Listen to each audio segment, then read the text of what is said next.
उत्सर्जी तंत्र में हम किडनी और किडनी की क्रियात्मक इकाई यानी कि नेफ्रॉन के बारे में पढ़ेंगे। उत्सर्जी तंत्र की प्रक्रिया को हम कहते हैं उत्सर्जन। अब यहाँ पे आपको ये ध्यान देना है कि हमारे शरीर के द्वारा जो मल त्याग किया जाता है यानी कि फीसिस का रिमूवल, ये उत्सर्जी क्रिया यानी कि उत्सर्जन में कंसीडर नहीं होती है। ठीक है, तो अब प्रश्न ये उठता है कि उत्सर्जन क्या है। तो हमारे शरीर में जो भी उपापचयी क्रियाएं होती हैं, जो भी मेटाबॉलिज्म प्रोसेस हैं, उनके परिणाम स्वरूप जो उपापचयी अपशिष्ट होता है उसका शरीर से बाहर निकलना, ठीक है, ये कहलाता है उत्सर्जन। अब ये कैसे निकलता है, तो जैसे कि हम सांस लेते हैं तो फिर सांस छोड़ते भी हैं, तो सांस छोड़ते समय हम जो CO2 बाहर रिलीज करते हैं, ये CO2 भी उपापचयी अपशिष्ट है। अब क्वेश्चन उठ रहा होगा दिमाग में कि ये CO2 उपापचयी अपशिष्ट कैसे है। तो हमने श्वसन तंत्र में पढ़ा था कि जैसे हम सांस अंदर लेते हैं, ऑक्सीजन अंदर जाता है, तो ऑक्सीजन की प्रेजेंस में जो मेटाबॉलिज्म प्रोसेस होती है, जो ग्लूकोज का ब्रेकडाउन होता है CO2 plus H2O plus ATP के फॉर्म में, ठीक है। तो ये जो मेटाबॉलिज्म प्रोसेस का जो प्रोडक्ट बना, ये तो अपशिष्ट कहलाएगा ना, ठीक है। तो CO2 और H2O ये बाहर निकलते हैं। CO2 निकला हमने जब सांस छोड़ी तब, और H2O हमारे पसीने के रूप में या यूरिन के साथ निकल जाता है, ठीक है। तो हमारे शरीर में जो भी मेटाबॉलिज्म प्रोसेस होती हैं, जो भी उपापचयी प्रक्रियाएं होती हैं, उनके परिणाम स्वरूप जो उपापचयी अपशिष्ट बनता है उसका शरीर से बाहर निकलना ही कहलाता है उत्सर्जन, ठीक है। फिलहाल हम इस लेक्चर में जो पढ़ने वाले हैं वो ये पढ़ेंगे कि कैसे जो ब्लड के थ्रू ये मेटाबॉलिक वेस्ट, ठीक है, यानी कि उपापचयी अपशिष्ट ब्लड के थ्रू किडनी तक पहुंचता है, और किडनी में ब्लड का फिल्ट्रेशन होता है, और फिर ये फिल्टर्ड जो वेस्ट है वो जाके यूरिन के रूप में बाहर निकलता है। तो इस प्रक्रिया को हम समझने वाले हैं। आगे एक और टर्म है ऑस्मो रेगुलेशन। इस वर्ड को हमने पढ़ा था नर्वस सिस्टम में। नर्वस सिस्टम में जब हम हाइपोथैलेमस पढ़ रहे थे, हाइपोथैलेमस को हमने बोला था कि ये ऑस्मो रेगुलेटरी सेंटर है बॉडी का। यहाँ से कई बार क्वेश्चन बन जाता है कि हमारे शरीर का या ब्रेन का वो पार्ट कौन सा है, या उस पार्ट का क्या नाम है जो ऑस्मो रेगुलेटरी सेंटर है, तो हाइपोथैलेमस, ठीक है। अब ये ऑस्मो रेगुलेशन एक्चुअली में होता क्या है, तो हमारे शरीर में जो वाटर और आयनिक कंटेंट है, शरीर में जो पानी और आयनिक तत्व हैं, उनका बैलेंस बरकरार रखना ही कहलाता है ऑस्मो रेगुलेशन मेंटेनेंस, ठीक है। अब प्रमुख उपापचयी अपशिष्ट के बारे में देख लेते हैं। मेन मेटाबॉलिक वेस्ट, जो हम कार्बोहाइड्रेट इनटेक करते हैं, ठीक है, उनकी उपापचय के फलस्वरूप जो वेस्ट बनता है वो है CO2 प्लस वाटर, ठीक है। कार्बोहाइड्रेट्स जो ग्लूकोज, अभी हमने जो एग्जाम्पल दिया था, ठीक है, तो ग्लूकोज भी तो कार्बोहाइड्रेट्स है, उसके ब्रेकडाउन के फलस्वरूप क्या बनाता है CO2 plus water plus ATP के फॉर्म में एनर्जी हमारे बॉडी में यूज हो जाती है, और जो CO2 और वाटर है वो आगे निकल जाता है। वाटर निकला आपके पसीने और यूरिन के रूप में, और आपका जो CO2 है वो निकला आपने जब सांस छोड़ी उसके रूप में, ठीक है। इसी प्रकार जो फैट्स हैं, इनका भी जो वेस्ट है वो CO2 प्लस वाटर है। प्रोटीन और न्यूक्लिक एसिड जो ये चीज़ें हम इनटेक करते हैं, तो इनका उपापचय के फलस्वरूप नाइट्रोजनी अपशिष्ट बनता है, ठीक है, नाइट्रोजनस वेस्ट। CO2 को हमने जैसे कि बात की थी कि एक्सहेल्ड आउट बाहर भी निकलती है, यूरिया के रूप में भी बाहर निकलती है, और बाइकार्बोनेट आयन के रूप में भी बाहर निकलती है HCO3 नेगेटिव के रूप में, ठीक है। अब यहाँ पे जो H2O है ये भी यूरिन और स्वेट यानी कि पसीने के रूप में, और एक और तीसरा फॉर्म है, ये आप ध्यान देना कि जो हम सांस छोड़ते हैं उस सांस में थोड़ी सी मॉइस्चर होती है, तो इस मॉइस्चर के रूप में भी 400 ml पर डे इतना पानी हम रिलीज़ कर देते हैं, ठीक है।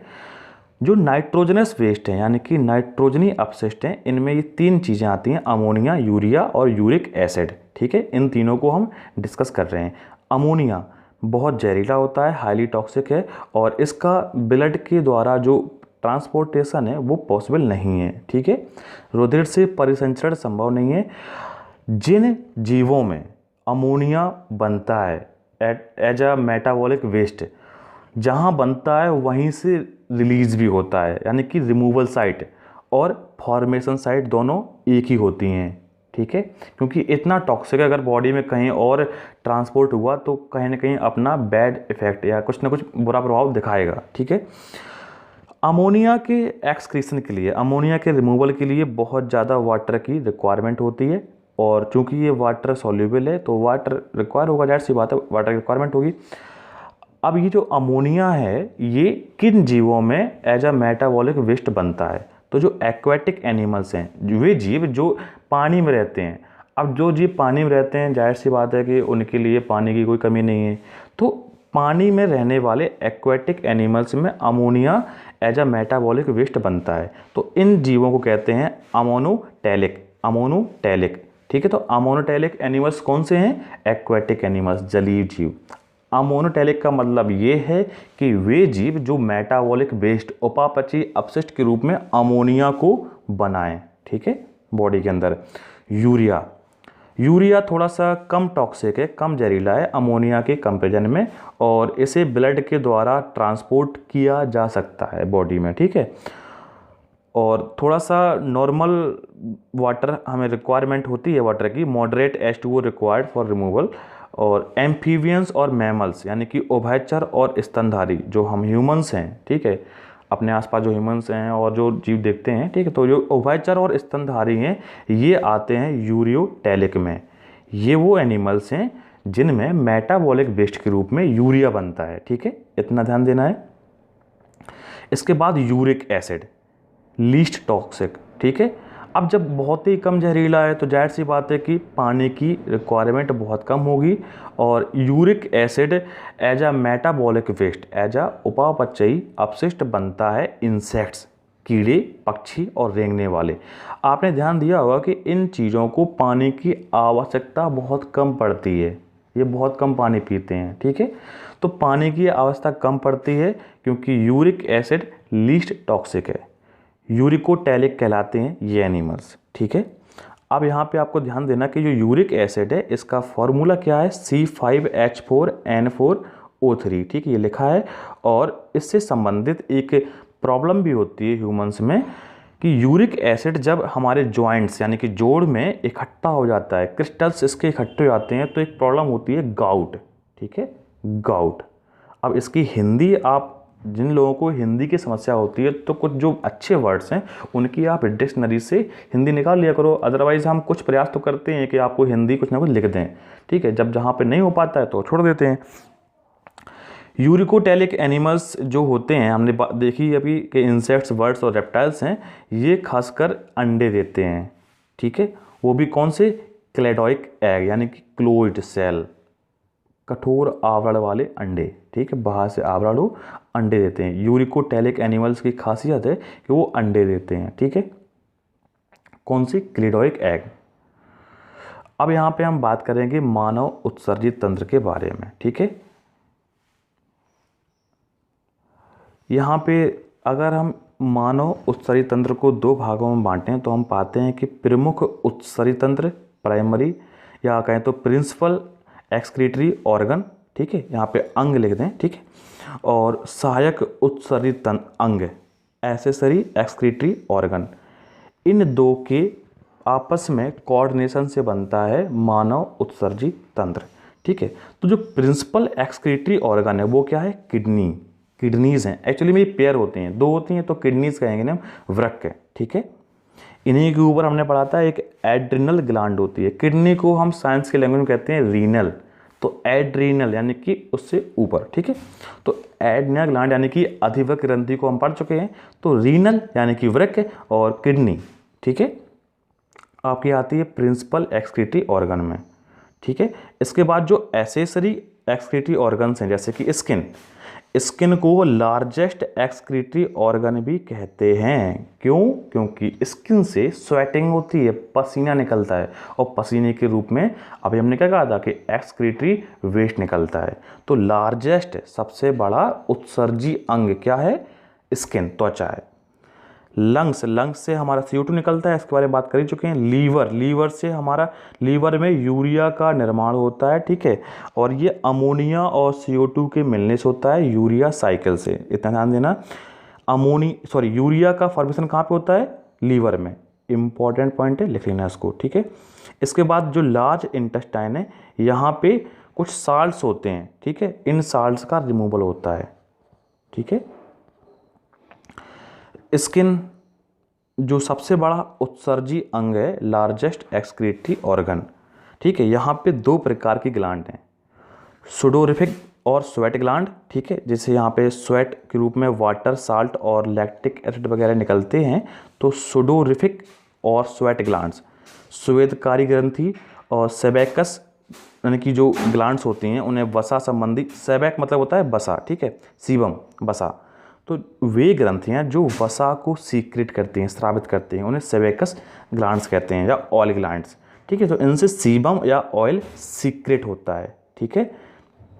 और इन सीबम और ऑयल में क्या होता है, स्टेरॉइड्स और लैक्टिक एसिड होते हैं, ठीक है, पसीना में, ध्यान देना, ठीक है। इसके बाद सीधे हम आते हैं प्रिंसिपल एक्सक्रीटरी ऑर्गन यानी कि किडनी के बारे में देखते हैं। वृक्क, गुर्दे का कैप्सूल रीनल कैप्सूल कहलाता है, ये कैप्सूल में कवर रहता है कैप्सूल से। जरा हम इस इमेज को गौर से देखते हैं तो ये जो बाहरी आवरण है, ठीक है, ये लिखा है रीनल कैप्सूल, एक मिनट, रीनल कैप्सूल, ठीक है, बाहरी आवरण कहलाता है रीनल कैप्सूल। उसके बाद है कॉर्टेक्स, रीनल कॉर्टेक्स, और उसके अंदर होता है रीनल मेडुला। इतने ये तीन वर्ड तो पता ही होने चाहिए, ठीक है। इसके बाद नेफ्रेक्टोमी, ठीक है, ये क्या है, सर्जिकल रिमूवल ऑफ किडनीज, ठीक है। जब किसी की किडनी में कुछ प्रॉब्लम होती है तो कहते हैं कि एक किडनी निकाल दी गई, तो किडनी को सर्जिकल प्रोसेस के द्वारा निकालना कहलाता है नेफ्रेक्टोमी, ठीक है। ब्लड की सप्लाई यहाँ पे दो तरह से होती है, कैसी, रीनल आर्टरी, ठीक है, ब्लड आया, रीनल वेन, ब्लड गया। रीनल आर्टरी में ऑक्सीजनेटेड ब्लड रहता है और रीनल वेन में डीऑक्सीजनेटेड ब्लड होता है, ठीक है।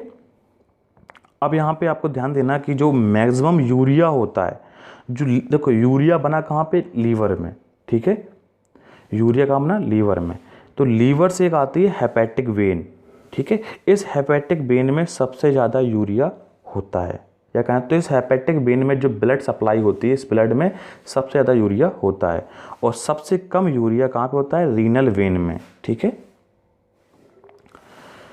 फंक्शंस की बात करें किडनी की, तो रुधिर में आयनों का नियंत्रण, regulation of blood ionic composition, blood में जो आयंस हैं उनका रेगुलेशन मेन फंक्शन है इसका, ठीक है। हालांकि मेन फंक्शन तो उसका फिल्ट्रेशन है, लेकिन इस फिल्ट्रेशन के प्रोसेस में और भी चीज़ें इसकी होती हैं, उन चीज़ों को हम डिस्कस कर रहे हैं, ठीक है।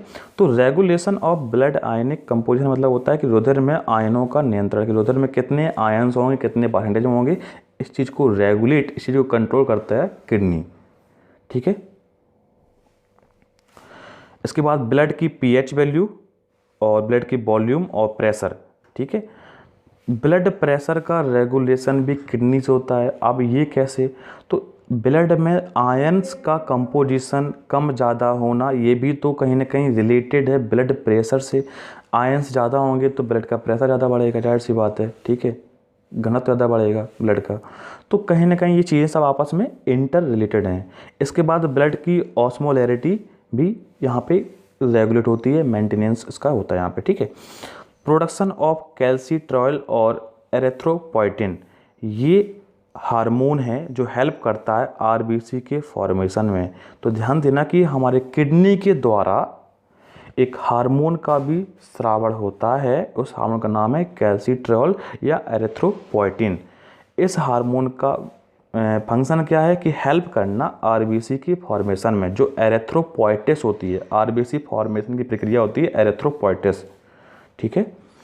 इसके साथ साथ जो हमारे उपापचयी अपशिष्टों का उत्सर्जन है, ठीक है, एक्सक्रीशन ऑफ मेटाबॉलिक वेस्ट, ये तो इसका मेन फंक्शन है ही।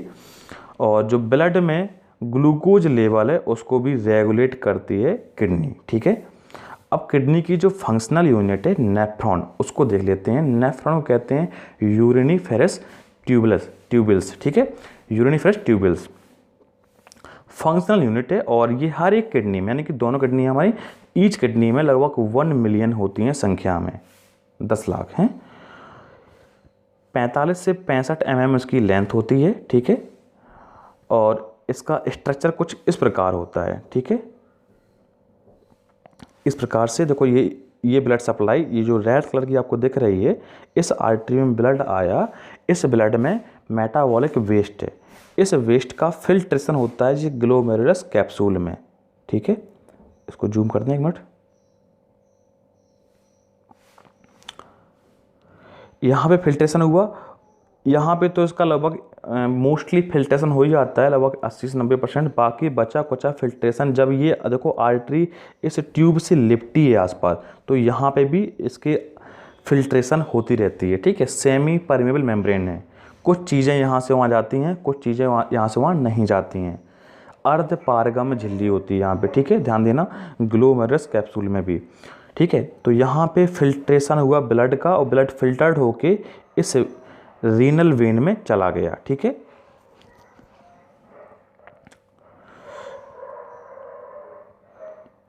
इसके बाद ये जो ऊपर का स्ट्रक्चर था, ये कहलाता है मालपीजियन कैप्सूल, ठीक है। मालपीजियन कैप्सूल, मालपीजियन कैप्सूल में क्या क्या आता है, बोमेंस कैप्सूल और ग्लोमेरुलस, ठीक है। ये जो स्ट्रक्चर अभी आपने देखा, एक मिनट,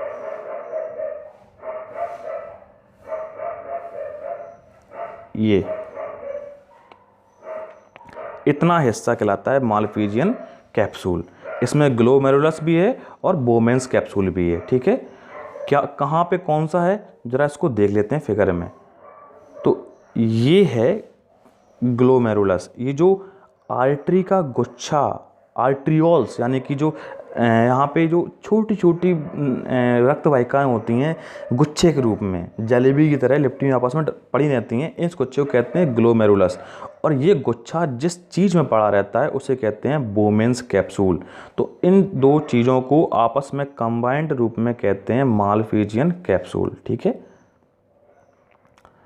इतना ध्यान देना है। और ग्लोमेरुलस में लगभग 20 से 40 कैपिलरीज होती हैं, छोटी छोटी 20 से 40 छोटी छोटी रक्त वाहिकाएँ होती हैं जिनमें ब्लड फ्लो करता रहता है, ठीक है। वहाँ पे फिल्ट्रेशन होता है, किसके द्वारा, सेमी परमेबल मेम्ब्रेन के द्वारा, अर्ध पारगम झिल्ली के द्वारा, ठीक है। इसके बाद उत्सर्जी क्रिया के चरण यानी कि फिजियोलॉजी ऑफ एक्सक्रीशन के देखें तो हम पाते हैं कि यहाँ पे दो प्रोसेस होती हैं, केमिकल प्रोसेस यानी कि रासायनिक क्रिया, और मैकेनिकल प्रोसेस यानी कि यांत्रिक क्रिया। केमिकल प्रोसेस में क्या होता है कि यूरिया का निर्माण, ये कहाँ होता है, लीवर में, लीवर की हेपेटोसाइट में। हेपेटोसाइट्स क्या हैं, लीवर की सेल्स हैं, ठीक है, हेपेटोसाइट्स। हेपेटिक लोब्यूल्स आपने लीवर में पढ़ा था, ठीक है। लोब्यूल्स बनता है किससे, हेपेटोसाइट से, ठीक है। ध्यान देना कि हेपेटोसाइट्स में क्या होता है, अमोनिया यूरिया बनती है, ठीक है। अमोनिया से यूरिया बनता है, और यूरिया ब्लड में जाता है, और ये हेपेटिक वेन के थ्रू किडनीज को सप्लाई कर दिया जाता है, ठीक है। इसके बाद जो मैकेनिकल प्रोसेस है, यहाँ यूरिया का यूरिन के रूप में बाहर एक्सक्रीट हो जाना, और इस पूरी प्रक्रिया में 3 चरण हैं, ठीक है। इन तीनों चरणों को हम डिस्कस करने वाले हैं अभी, ठीक है। तो यूरिन फॉर्मेशन एक्चुअली में यहाँ पे मैकेनिकल प्रोसेस के अंतर्गत होता है। तो इन तीनों चरण को हम बारी बारी समझते हैं। पहला है ग्लोमेरुलर फिल्ट्रेशन, ठीक है। तो ग्लोमेरुलर फिल्ट्रेशन यहाँ पर एक फैक्टर वर्क करता है NFP यानी कि नेट फिल्ट्रेशन प्रेशर, ये होता है 10 mmHg। इस प्रेशर के कारण ही यहाँ पे जो ग्लोमेरुलस में जो रक्त वाहिकाओं का जाल है, ठीक है, आपको हम इमेज दिखा दें, जैसे कि इस इमेज में ये दिख रही हैं, ठीक है। इस जाल में, एक मिनट, इस जाल में जो रक्त वाहिकाएं हैं उनके अंदर जो ब्लड है, तो इस ब्लड में जो अपशिष्ट है, जो उपापचयी अपशिष्ट है, इस अपशिष्ट का छानना, इस अपशिष्ट का फिल्ट्रेशन होना वजह होता है किसका, NFP यानी कि नेट फिल्ट्रेशन प्रेशर का। यहाँ पे जो 10 mmHg प्रेशर पड़ता है ओवरऑल, ठीक है। इस प्रेशर के कारण यहाँ पे जो जाल है, रक्त वाहिकाओं में उपस्थित जो ब्लड है, उस ब्लड में जो मेटाबॉलिक वेस्ट है, उपापचयी अपशिष्ट है, वो अपशिष्ट इस ट्यूब के अंदर फिल्टर हो जाता है, ठीक है। ये कहलाता है ग्लोमेरुलर फिल्ट्रेशन। ठीक है, इसके बाद अगला है ट्यूबुलर सिक्रीशन। ठीक है, ये होता है, देखो ट्यूब के आसपास ये जो जाल है, ये जो आर्टरी है, ठीक है, ये जाल के रूप में यहाँ पे आसपास लिपटी हुई है। तो ट्यूब के आसपास जो आर्टरीज लिपटी हुई हैं उनसे कुछ बचे हुए अपशिष्टों का ट्यूब में जाना क्या कहलाता है? Tubular secretion. ध्यान देना कि जो ग्लोमेरुलर फिल्ट्रेशन था, यहाँ पे ब्लड का फिल्ट्रेशन पूरा 100% नहीं हो पाता है, कुछ अपशिष्ट रह जाते हैं ब्लड में ही, तो उन अपशिष्टों का फिल्ट्रेशन होता है इस एरिया में। ठीक है, वो कहलाता है ट्यूबुलर सिक्रीशन। ठीक है, इसके बाद होता क्या है कि इस फिल्ट्रेशन की प्रक्रिया में कुछ तत्व जो जरूरी होते हैं, जिनका ब्लड में उपस्थिति होना जिनका जरूरी है, ठीक है, वो तत्व इस ट्यूब के अंदर चले जाते हैं। किस ट्यूब के अंदर? ये जो आपको क्रीम कलर की ट्यूब दिख रही है, ठीक है, तो इस ट्यूब के अंदर चले जाते हैं। इस ट्यूब से पुनः उन तत्वों का ब्लड में आना, पुनः उन तत्वों का डिफ्यूज होना, या कहें तो पुनः उनका अवशोषित होना कहलाता है ट्यूबुलर रीएब्जॉर्प्शन। ठीक है, तो ये तीनों चरण हमने समझ लिए, किसके? यूरिन फॉर्मेशन की मैकेनिकल प्रोसेस के। ठीक है, इस चीज़ को हमने यहाँ पे इंग्लिश लैंग्वेज में लिख दिया है। ठीक है, तो यही था जो हमने आपको समझाया, ये इसी का तात्पर्य है। ठीक है, तो इतना डीप आपसे नहीं पूछ जाएगा एग्जाम में, आपसे कुछ जो बेसिक पॉइंट्स हैं वही पूछ जाएंगे। और जहाँ तक मेरा मानना है कि अगर आपने पूरा लेक्चर पढ़ लिया अच्छे से, तो कुछ जो बेसिक पॉइंट्स से क्वेश्चन बन जाते हैं, उनका आंसर आप ऑटोमेटिकली तुरंत टिक कर देंगे। ठीक है, अब इसके बाद जो यूरिन है, तो इससे संबंधित कुछ फैक्ट्स हमें पढ़ लेने हैं कि पूरे दिन में लगभग 1 से 1.5 लीटर यूरिन हम पास करते हैं। ठीक है, और जो यूरिन है उसका जो पीएच वैल्यू है वो होती है 6, यानी कि एसिडिक इन नेचर है। ठीक है, जो कलर है यूरिन का, जो कलर होता है वो होता है पेल येलो। ये कलर आपका यूरोक्रोम पिगमेंट के कारण होता है। इससे क्वेश्चन कई बार एसएससी में बना है कि जो हमारा यूरिन है उसका कलर पेल येलो किस पिगमेंट के कारण होता है, तो वो है यूरोक्रोम पिगमेंट। ठीक है, इसके बाद जो ऑर्डर है, यहाँ की जो दुर्गंध टाइप की होती है, पंजेंट ऑर्डर है, ये होता है यूरिया के अमोनिया में कन्वर्जन के कारण। जो यूरिया है वो अमोनिया में परिवर्तित होती है, इस प्रकार से आगे इसमें दुर्गंध आती है। ठीक है, तो जो आपने देखा होगा कि जो भी मतलब साबुन शौचालय वगैरह होते हैं, वहाँ पे बहुत भयंकर बैड स्मेल आती है, क्या दुर्गंध आती है। ठीक है, तो वो एक्चुअली में क्या होता है कि जो इन्वायरमेंटल बैक्टीरियाज़ हैं, ठीक है, जो इन्वायरमेंटल बैक्टीरिया हैं, उन बैक्टीरिया के से क्या होता है, एक एंजाइम रिलीज होता है यूरीज। इन्वायरमेंट में उपस्थित जो बैक्टीरिया हैं, पर्यावरणीय जो बैक्टीरिया हैं, उनसे एक एंजाइम निकलता है यूरीज। ये यूरीज क्या करता है? यूरिया को अमोनिया में बदल देता है। यहाँ पे एक पॉइंट आपको ध्यान देना था कि जो लीवर में अमोनिया से यूरिया बनी थी, कहाँ पर? हेपेटोसाइट में। बाहर क्या हुआ कि इन्वायरमेंटल बैक्टीरिया से एंजाइम निकला यूरीज, और इस यूरीज ने क्या किया? यूरिया को अमोनिया में बदल दिया, और इस प्रकार से दुर्गंध आनी शुरू हो गई। इस यूरिन में लगभग 96% वाटर और 4% अदर सब्सटेंस ऐड होते हैं। ठीक है, तो सबसे ज़्यादा इसमें वाटर ही होता है। इसके बाद ओवरऑल हम यूरिनरी सिस्टम यानी कि मूत्र प्रणाली को अगर हम देखें, तो हम पाते हैं कि यहाँ पे एक किडनी का पेयर है, यानी कि 2 हैं किडनी, और इन किडनी से जो फिल्ट्रेशन हुआ, ब्लड का फिल्ट्रेशन हुआ, ब्लड के फिल्ट्रेशन के फलस्वरूप जो अपशिष्ट निकला, वो अपशिष्ट यूरेटर के थ्रू यूरिनरी ब्लैडर में गया, और यूरिनरी ब्लैडर के बाद यूरेथ्रा से बाहर एक्सक्रीट हो गया। तो ये पूरा सिस्टम है, एक्सक्रीटरी सिस्टम। ठीक है, खासकर हमने इसमें डिस्कस किया था यूरिनरी सिस्टम। ठीक है, तो एक्सक्रीटरी सिस्टम में हमने प्रॉपर अभी जो पढ़ा वो क्या है? Urinary system. इसी से क्वेश्चन बनते हैं। ठीक है, जो स्किन से स्वेटिंग होती है, इससे ज़्यादा क्वेश्चन नहीं बनते हैं। ठीक है, और जो हमने श्वसन तंत्र में ऑक्सीजन ली और कार्बन डाइऑक्साइड छोड़ी थी, तो उस चीज़ को हम वहाँ डिस्कस कर ही चुके थे। तो उम्मीद करते हैं कि अब आपके कॉन्सेप्ट क्लियर हो गए होंगे, और जो बेसिक पॉइंट्स हैं कि यूरिन का पीएच कितना होता है, यूरिन की जो स्मेल है वो किस वजह से होती है, यूरिन का जो कलर है वो किस वजह से होता है, और नेफ्रॉन से संबंधित क्वेश्चन बन जाते हैं कि किडनी की फंक्शनल यूनिट क्या है, किडनी यानी कि वृक्क की फंक्शनल यूनिट क्या है, तो नेफ्रॉन। तो ऐसे कुछ बेसिक पॉइंट से क्वेश्चन बनते हैं, तो आपको ज़्यादा लोड नहीं लेना है। ठीक है, और बाकी आप नोट्स तो आपको हम प्रोवाइड करा ही रहे हैं, इसी के साथ आप पढ़ते रहो। ठीक है, उम्मीद करते हैं आपको पसंद आ रहा होगा, और ठीक है,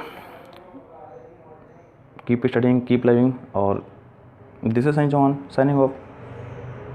थैंक यू।